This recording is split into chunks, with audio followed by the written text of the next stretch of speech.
the legend himself. And who needs no introduction whatsoever. The man who even went toe-to-toe with Chuck Norris. To be right here, my hero, Frank Shamrock. The very top of the fighting world. But that success came at a high price. I ended up fighting Boss Rutan. You know Boss Rutan? He's such a savage. You once knocked out a Rottweiler. Yes. Wow. It's really kind of f***ed up. I just remember his words. I'll kill you. Do it now if you like. He's choking me and he's saying this stuff. And so I started thinking to myself and really started to hyperventilate and really started to get freaked out. And then he just blasted me. I mean, it was horrible. I thought I was gonna die. I was just deathly afraid.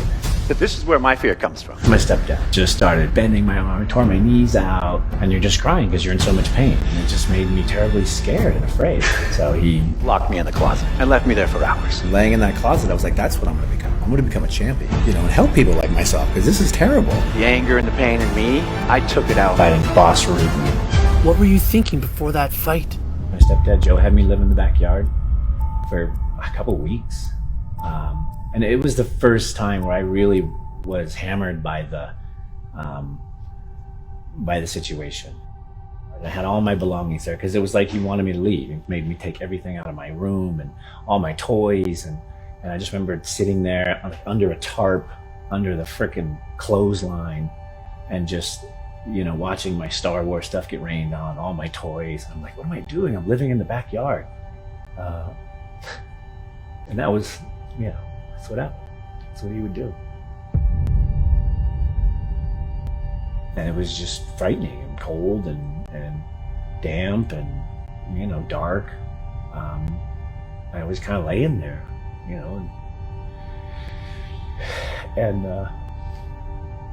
so I could smell the gasoline. It was right next to me on the mower.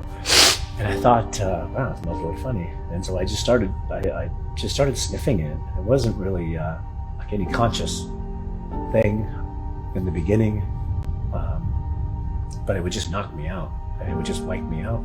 And I would just have these crazy hallucinations, and I would fall asleep. And I'd do that when I lived in the tool shed, because it was so hard.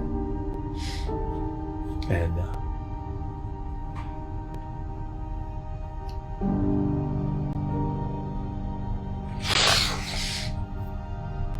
then I would go to school in the daytime, and I'd be all emotionally up because nobody knew what was happening to me, and I didn't know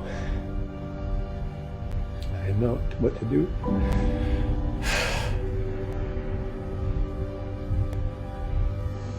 I was like,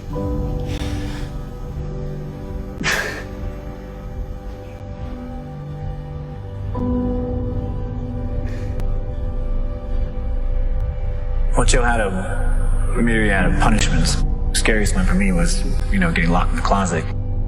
That's when my brain started turning on to what was going on in my social environment. I was about 7 and a half, 8. When you were in the closet and you would get out, I think it was your stepdad would watch boxing. Yeah, we didn't have a TV in our house, so TV was only in the parents' room, and it was only on a special night. And so the only TV I saw as a kid was boxing. I would massage his feet and I would watch boxing. It was the only experience I had outside of books and outside of school.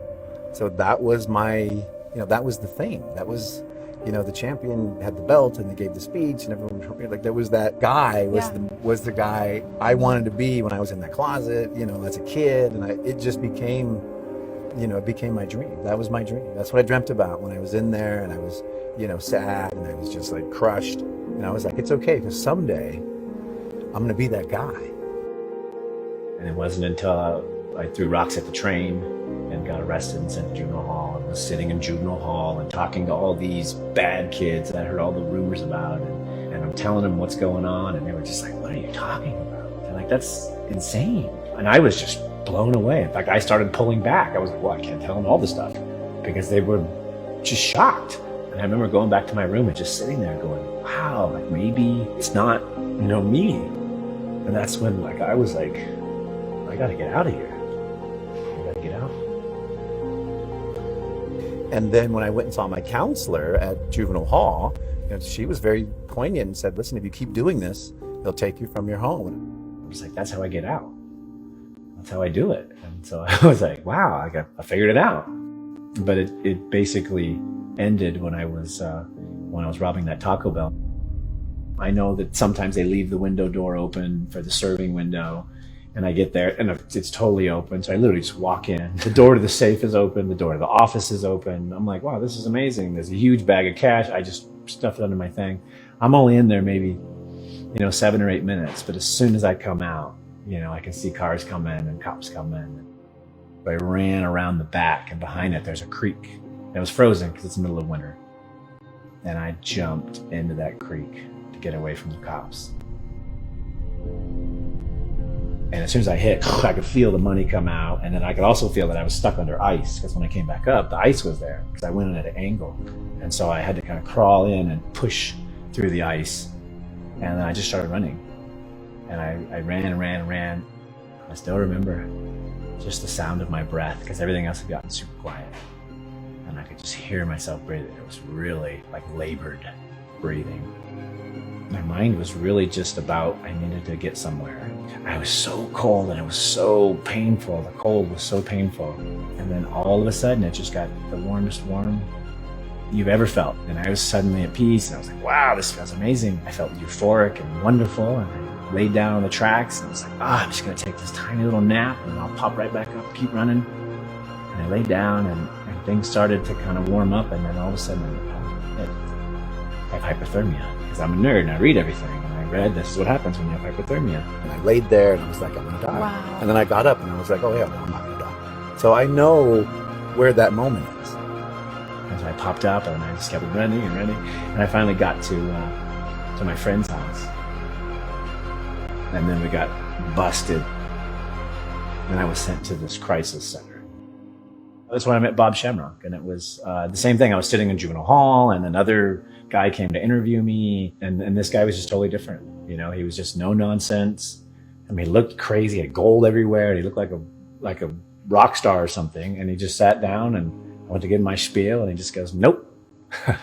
Nope. Because we don't do bullshit.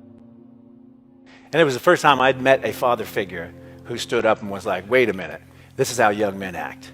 And it was the first time I got a lesson in what a father does. I never had a father, so I never understood the value of that leadership, the value of the lead warrior. I never knew. And he told me, listen, what you're doing is wrong. The way you're acting is wrong. And he set down a baseline of rules of how normal people should act. And then he's like, if you come here, that's what'll happen. From the moment he picked me up, I was just like his son. And there was 20 boys, but he ran a big family in the Shamrock Boys Ranch. I loved him. I instantly fell in love with him. And he was my one person in this world that cared about me and my success. And he's a man I have no relation to, who just showed up one day because I needed him. And he said, you could be a fighter. You could be a warrior. There's a new sport coming on. Your brother's doing it. There's all this opportunity right now. And that dream I had when I was a little boy, of being a champion, of being recognized, that thing that I always wanted fell right into my lap. The fact that he cared about me and the fact that there was a place for me allowed me to show up. I was in college, and my dad called me. He said, you got to meet this kid. He's a good kid. He's got some problems, but man, I think if you can hook up with him and maybe, mentor him a little bit, you guys are kind of the same. This is my brother's new fighting school. And my dad is basically positioning it like it's a martial arts learning academy. So he's kind of pepping me up the day before. When he dropped me off, he told me two things. He said, don't ever give up, and don't show him you're afraid. Usually I did the initiations, and I beat the crap out of people. I literally beat the snot out of them. And I was going to have the other guys do it because I just didn't know if I could do it because I knew how much my father cared for him. But I knew that I had to be the one because he had to respect me. And so I did it. The first minute, I thought, I'm actually kind of competitive. And then he just blasted me. And then I was like, holy, because no one had ever knocked me down in a fight, ever. And then he just jumped on me and just started twisting me and bending my arm, tore my knees out. He's put me in all these holes and just tearing them because he's expecting me to give up. But I don't know you can give up because no one's explained that to me. That's maybe 7 or 8 minutes in, and it was 20 minutes. I mean, it was horrible. I thought I was going to die. Honestly thought that I was going to die in that trial. They helped carry me in the car, and then I lived in top of Ken's 2-story house. So they carried me upstairs, but then I couldn't get down the next day because I was so sore, my knees were torn out. So I spent a week upstairs, and then I scooted down, and then after about a week and a half, I was, hobbling pretty good. 2 weeks, I was back in the gym. Dad sat me down, he had this big pep talk with me, and he says, listen, son, you built up this great body, and you built up your mind, and you built up your spirit. It's like you're ready to go try something. You're ready to apply yourself. I got the invitation to go to Japan and to finish my training in Japan and then to enter the King of Pancrase tournament. I ended up fighting Boss Rudin as my very first match. I didn't know who he was, to be honest with you. But every time I told somebody who I was fighting, they would all look down. They would like, combate, Shamrock-san, combate. And I'd be like, oh, Boss Rudin. They'd look down. I'm like, why are they looking down? You know Boss Rudin? He's such a savage. You once knocked out a Rottweiler. Yes. Boss Rudin, the one and only. He's almost apologizing to the guy for hitting Boss Ruden's game plan in this fight. People who have never seen Boss Rudin fight, just watch this. I'm sorry. Bang, bang, bang. No, I'm not. I was just deathly afraid. The fight was 10 minutes. It went by for me in what seemed like a minute. I just remember tiny segments. One where he has my head and he's choking me. I just remember his words. That voice started saying, you can't do this. You're going to lose. Everything you worked for is going to be gone in just a few minutes.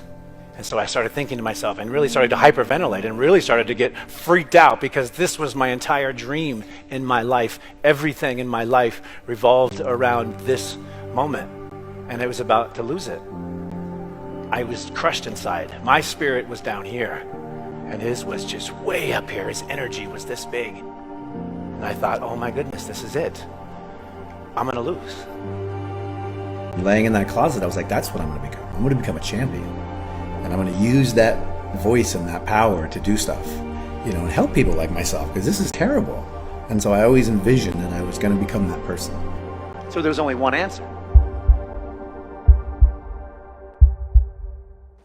Move forward.